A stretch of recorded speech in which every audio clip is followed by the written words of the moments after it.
In this video, we will see how we can calculate the annual summary metrics for the employee in the employee report.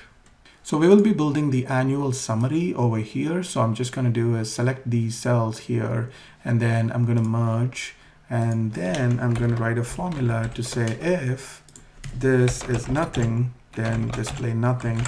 Otherwise, sum up all these values, and that's it. So this clearly says that if it's vacation, then sum up all the vacation for the entire, all the 12 months, and then show me the value here. So there we go. And then I can also drag it along to all the way over. And now you will see that when I go here, it is going to sum up all the sick days. When I go here, it's going to sum up the unpaid. This is going to be half a day, and then this is going to be other, and then we'll do the total vacation days, and then we will also do the total work days. So everything will be pointing to the correctly to the cells.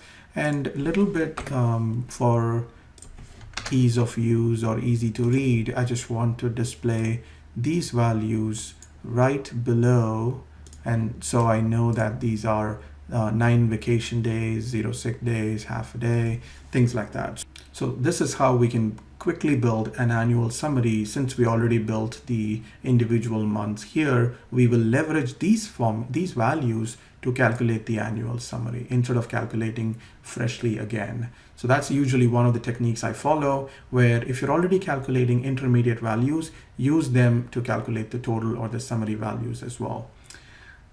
So that's pretty much it. So we have done everything. We'll just go to the next step where we will do our formatting checklist, because we have calculated everything we need to calculate for the specific employee. For the window of time, we have now calculated all the numbers that we need. Now it's all about our 10-point formatting checklist, which will help us clean it up and make it look professional and visually effective and appealing.